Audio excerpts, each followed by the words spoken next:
Hi hello sister அம்பேஸ் எல்லாருக்கும் வணக்கம். So இன்றைக்கும் எப்பயும் வழக்கம் போல் இன்றைய நாள் எல்லோரும் ஒரே கேப்ஷாவில் போட்டிருப்பீங்க.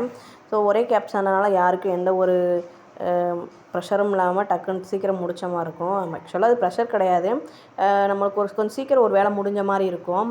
அதனாலே இப்போ பாதி பேர் ஹாப்பியாக இருப்பாங்க.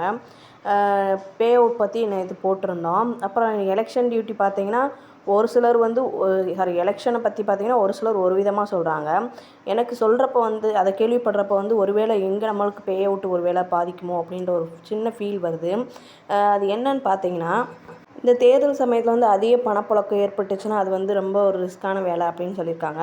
அதாவது 50,000க்கு மேலே வந்து 50,000க்கு மேலே வந்து பணப்புழக்கமோ இல்லை 10,000க்கு மேலே அதிகப்படியான கிஃப்ட் பொருட்களோ நம்ம யாருக்காவது கொடுத்தாங்கன்னா, இந்த மாதிரி டிரான்சாக்ஷன் செஞ்சாங்கன்னா நம்மளுக்கு வந்து அபதாரமோ இல்லை வேறு நடவடிக்கையோ எடுப்பாங்க அப்படின்றது வந்து நம்ம கேள்விப்பட்டிருக்கோம். ஆனால் நான் கேள்விப்பட்டது வந்து இப்போ தான் கேள்விப்படுறேன் இது மாதிரி டீட்டெயில்ஸ்லாம். ஆனால் தெரியாமல் காசு கொடுக்குறதெல்லாம் தப்பு, 1000 2000 கொடுக்கலாம் தப்பு, அந்த மாதிரி தான் கேள்விப்பட்டிருக்கேன். ஸோ இதுக்கு வந்து ஒரு ரெஸ்ட்ரிக்ஷன், அதாவது இது வரைக்கும் தான் 50,000க்கு மேலே யாரும் புழங்கக்கூடாது, 10,000 வரை கிஃப்ட் பொருள் கொடுக்கக்கூடாதுன்றலாம் நான் இப்போ தான் கேள்விப்படுறேன். ஸோ அது மாதிரி நியூஸ்லாம் நான் இப்போ இன்னைக்கு கேள்விப்பட்டேன்.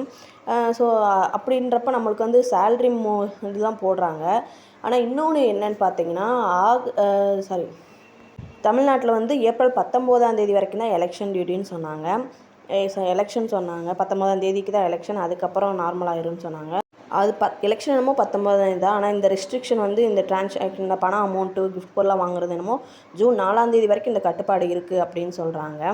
அது எதனாலன்னு எனக்கு தெரியல. நான் அன்றைக்கி கேள்விப்பட்ட வரைக்கும் கொஞ்சம் ஒரு மாதிரி வேறு இதில் இது நம்ம வேலையில் எதுவும் பாதிப்பு வந்துடுமோ அப்படின்னு எனக்கு ஒரு சின்ன பயம் வந்துருச்சு. நீங்கள் யாராவது இந்த மாதிரி கேள்விப்பட்டிருக்கீங்களா? ஜூன் 4ஆம் தேதி வரைக்கும் இந்த ரெஸ்ட்ரிக்ஷன் இருக்குது அப்படின்றத.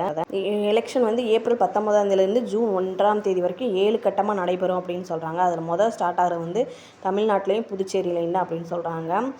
ஸோ அது ஸ்டார்ட் ஆகி ஒரு பக்கம் நடந்துட்டு ஏப்ரல் 19ஆம் தேதி நம்ம தமிழ்நாட்டில் முடிஞ்ச அளவுக்கு, ஏன்னா இதனால் நம்ம வந்து ஆல் இண்டியா எனக்கு தெரிஞ்சு நம்ம கம்பெனி இருக்குது. ஸோ இதனால் நம்ம கம்பெனிக்கு எதுவும் அமௌண்ட்டு ஏப்ரல் 19ஆம் தேதி பண்ணுவாங்களா அப்படின்னு ஒரு டவுட் இருந்துச்சு.